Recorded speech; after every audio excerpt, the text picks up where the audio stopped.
Solo leveling is all about aura farming. But what if I told you that every single character has a weakness?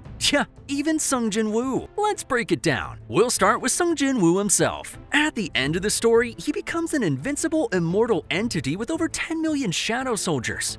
And if you've watched my video about Sung Jin Woo ruining every single anime, you'll see that our boy's aura of invincibility easily extends beyond solo leveling.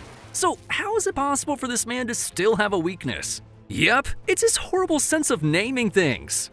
Nah, just kidding. His true weakness is his family. From the start, his only motivation was raising enough money to support his sister and hospitalized mother. Once he got the clues for the elixir of life, that became the next priority so he could save his mother from the eternal sleep disease. He didn't immediately join the Jeju Island raid because he prioritized wholesome family time. He was fuming when his sister's life was threatened by the orcs, and after that, he also joined the Tokyo Gate because his family was worried.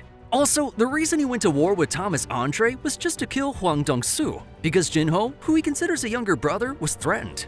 And he threatened the entire world in response to the allegations against his father. He publicly said it would be him against the world. So this is a recurring pattern throughout the story.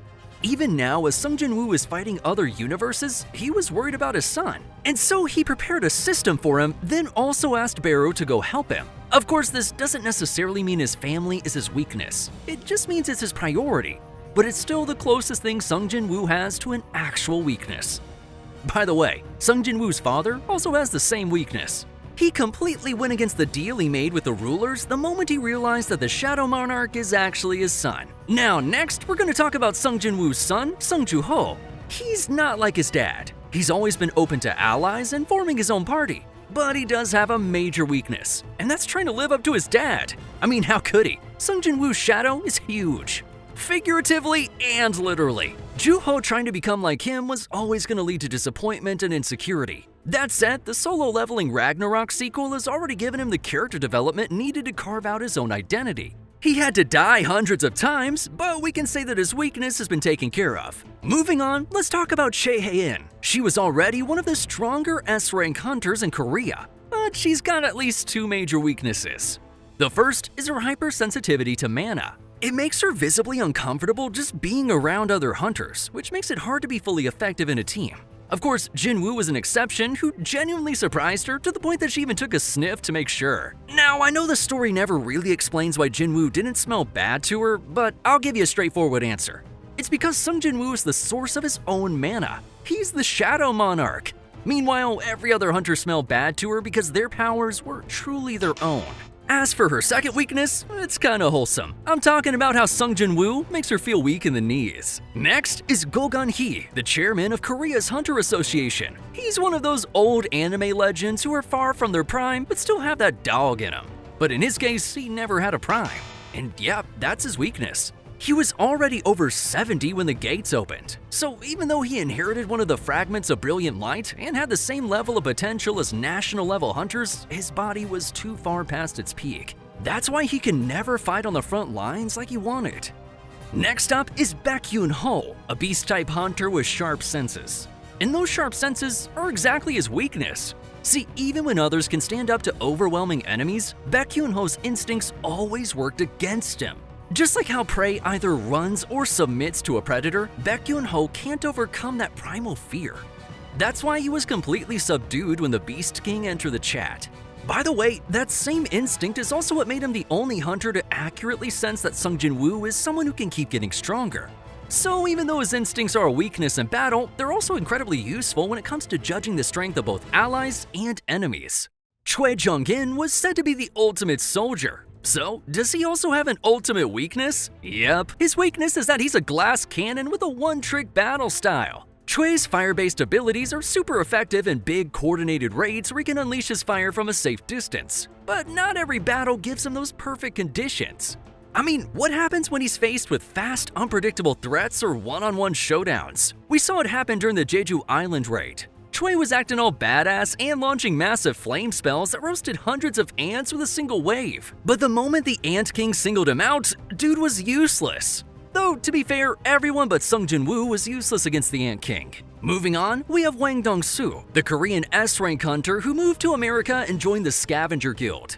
He's strong by S-rank standards, especially since he likely got himself upgraded by Selner. But his weakness is that he's a washed-up scumbag. I mean, his obsession with Sung Jin Woo was downright crazy. He can't think straight when he's angry, and he's consistently overestimating himself. Dude wanted vengeance so badly that he forced a confrontation between Sung Jin Woo and Thomas Andre. Speaking of Thomas, he's the #1 hunter in the world. Strong, but also kinda chill, especially when you consider how he gifted Sung Jin Woo Kamish's wrath. He doesn't seem to have any kryptonite, aside from, not being able to win against someone stronger than him. So that's his ultimate weakness, his pride. He wears his pride and ego on his sleeve, making him predictable. If you challenge him, insult him, or just make him feel small, he'll take the bait every single time. His whole ideology is that might makes right. Now let's talk about Goto Ryuji, Japan's strongest hunter, a man whose ambition was to become a national-level hunter. This seems to be a common theme among the big guns, but his biggest weakness is his arrogance. He actually believed that he was national-level material, and that arrogance is what led him to make a selfish and stupid decision. Goto secretly planned to use the raid for Japan's benefit. He wanted the Korean hunters to be the primary casualties while he and his guild took the credit. He knew the threat was bigger than what they told the Koreans, but he still could have never imagined how right he really was. And so, he was killed instantly by the Ant King. Juhi is the OG solo-leveling waifu character. She's a B-rank healer and the girl who was on Sung Jin Woo's side from day one. As for her weakness, it's trauma. She was never fond of hunting. That's why despite being B-rank and having talent, she only ever joined low-level raids. But her distaste for hunting became even worse after the double dungeon incident. After that, she developed genuine trauma. She stopped going on raids altogether. And while she did step up during the Jeju Island crisis to help support civilians, she never returned to the gates ever again. Next up is Lee Min-sung, the celebrity who became an A-rank hunter for clout. And his ultimate weakness is narcissism. While you don't really see much of that in the original main story, the solo-leveling Ragnarok sequel dives deeper into his character. He literally joined the Iterim, invaders from other universes, just to get a chance to kill Lim Tae-kyu, who was once his driver, now awakened as an S-rank hunter, while he himself is only A-rank.